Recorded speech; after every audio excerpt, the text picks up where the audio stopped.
Hoki mai Arnold, welcome back. It's been 3 months since the wettest day on Auckland's record books caused mass flooding and slipping.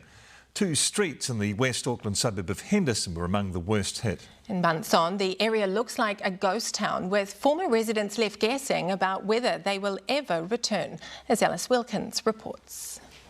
The streets surrounding Clover Drive are empty, the houses stripped bare. This small West Auckland community, once filled with families, has become a bit of a ghost town. It sucks seeing the properties like this. As you can see, they're a little bit, they look like crap.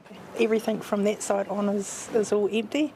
That's empty, that's empty. It's a chess game of yellow and white, white stickers. On January 27th, the residents of Meadowcroft Way and Clover Drive raised the alarm bell as Auckland began to flood. But after the water vanished, so did all the people. Shay Edwards and her family were among the many taken to safety, but also the few lucky enough to return. That was literally, I don't know, like a movie. It came out of a movie and it came so fast, out of nowhere. Most of the water rushed in from the back of Rebecca McGee's property, knocking down her fence with the force. The pressure of it was under the house, so it has definitely moved the house forward a bit. And although cracks have appeared, Rebecca can still live in her home for now. But she's been told it will need to be ripped down to the joists, and there are also EQC claims in 3 parts of her section. Just across the street, builders have dismantled the inside of another home. It's quite bad actually. All the timber's just totally swollen and wet and it's no good for health. While further down the road, the Singh family has no indication of whether their property will need repairs or a full rebuild, but right now they can't live there. This should be sorted out as early as possible, 36 of the properties in the area are state houses owned by Kainga Order.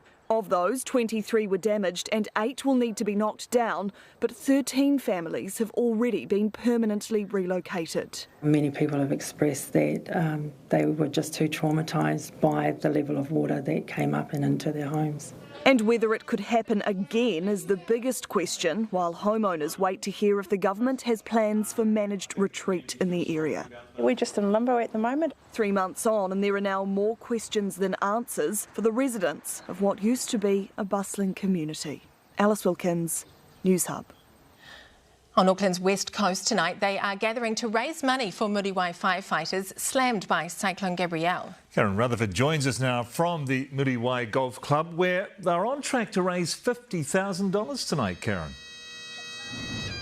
Yes, Mike, that's right. If you ever needed a shining example of community spirit and resilience, this is it. Hundreds of Muriwai locals and visitors have turned out today, not just for a golf tournament, but a live auction. That money, that $50,000, will go to the Muriwai Fire Brigade. And a lone bagpiper has arrived tonight to commemorate and honour the 2 fallen volunteers who were killed during the slip, Dave Van Zwanenberg and Craig Stevens, who were members of that Muriwai Brigade.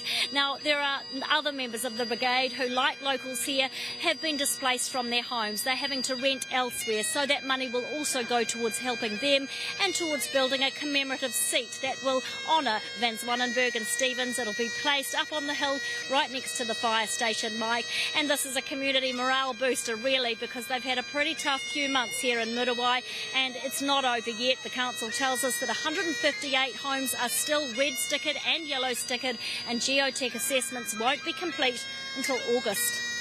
Yes, let's hope the fundraising evening is a successful one. Thank you, Karen.